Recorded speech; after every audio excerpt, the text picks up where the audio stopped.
Has your mom or dad or grandparents ever said, whatever you do, you better never put me in a nursing home? Well, that might be because when they were looking for assistance for their parents, nursing homes were the only option outside of family caregivers and visiting nurses.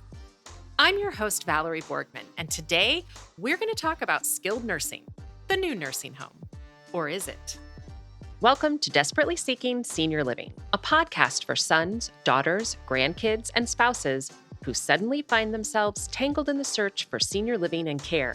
If you like today's episode, don't forget to subscribe and check out our doable download in today's show notes for a printable summary of the show and a bonus tip from our guest.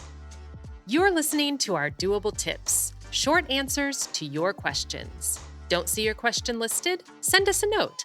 Then don't forget to subscribe so you never miss an answer. Hi, and welcome to the show. So we hear this sentiment over and over again, and honestly, it's valid. In the 70s, nursing homes were known as the place you went to die, and we actually still hear this today. When you compare skilled nursing with assisted living, well, there really is no comparison.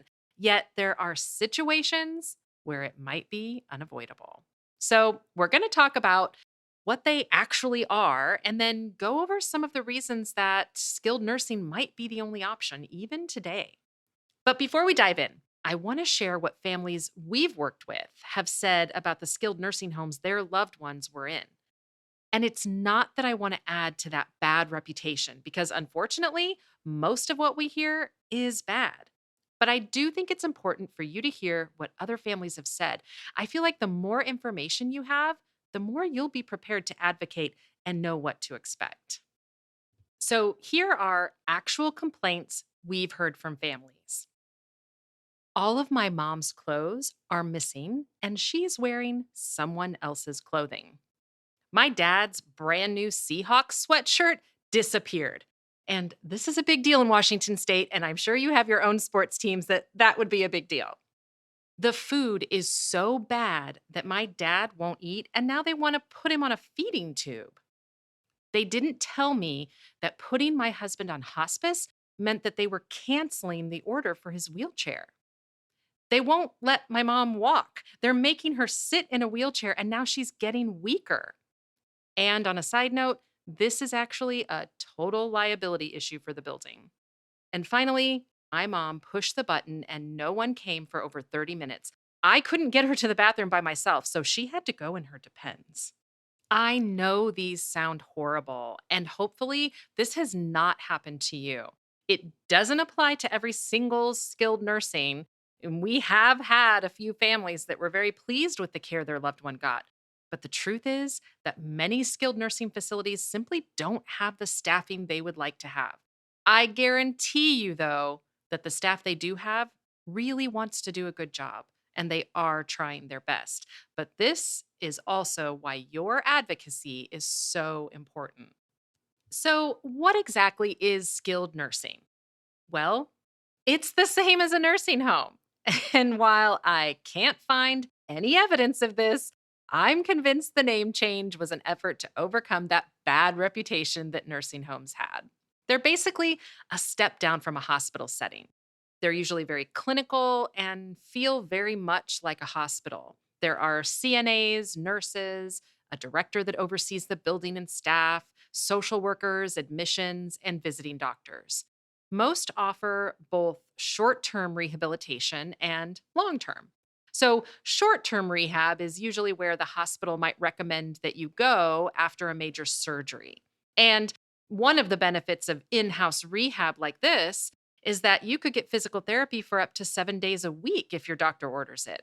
But if you were at home recovering, in home care usually wouldn't be able to accommodate 7 days, not to mention you'd have to pay out of pocket for some of that, even if you could find a company that could staff all 7 days. Now, Medicare usually covers some, if not all, of a short-term rehab stay in the skilled nursing setting, as well as in the home. But don't take my word for it. Make sure you check your policy. So we talked about short-term rehab. Well, what is long-term care? So, long term care means that this could become your mom's permanent home.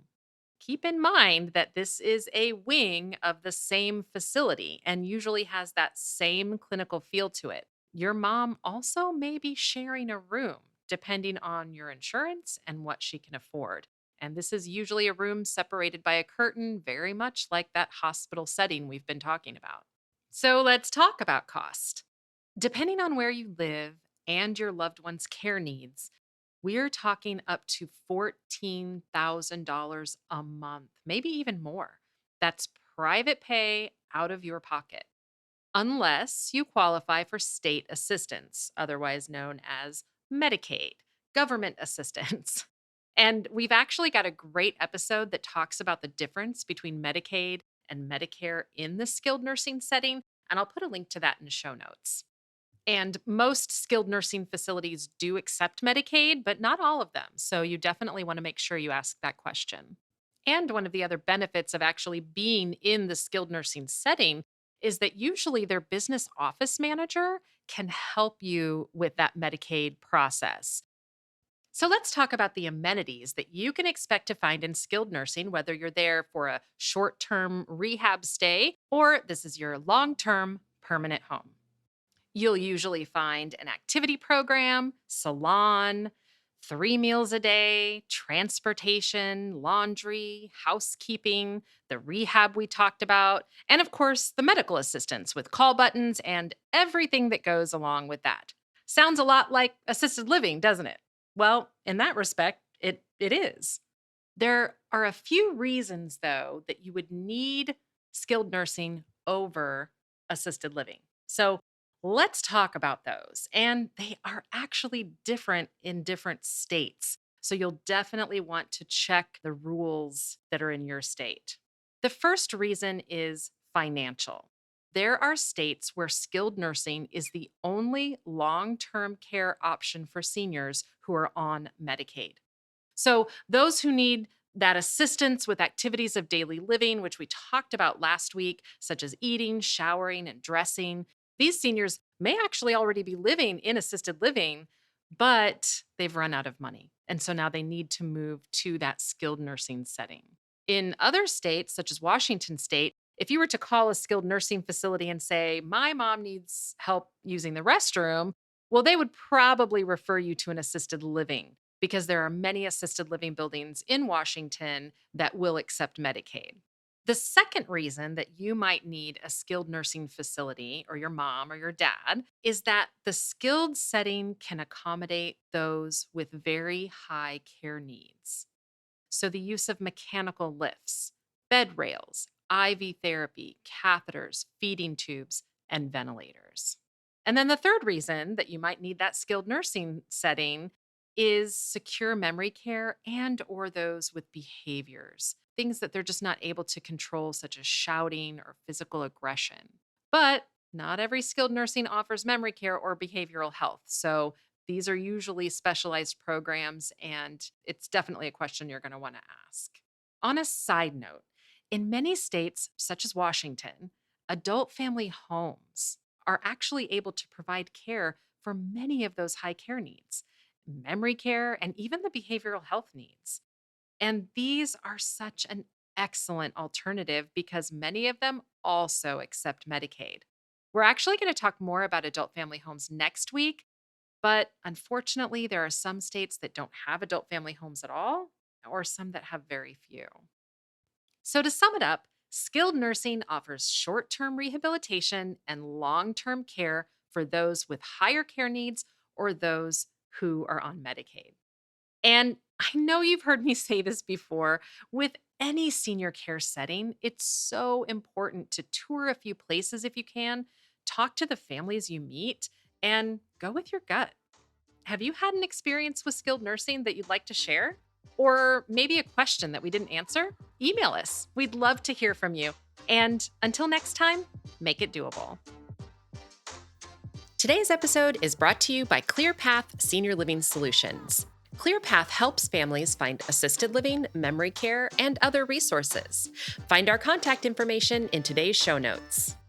Check out this episode's doable download in show notes for details, including industry terms and definitions we discussed, as well as a bonus tip from our guest. Have questions or your own tips to share? Leave us a message. We'd love to hear from you. And until next time, make it doable.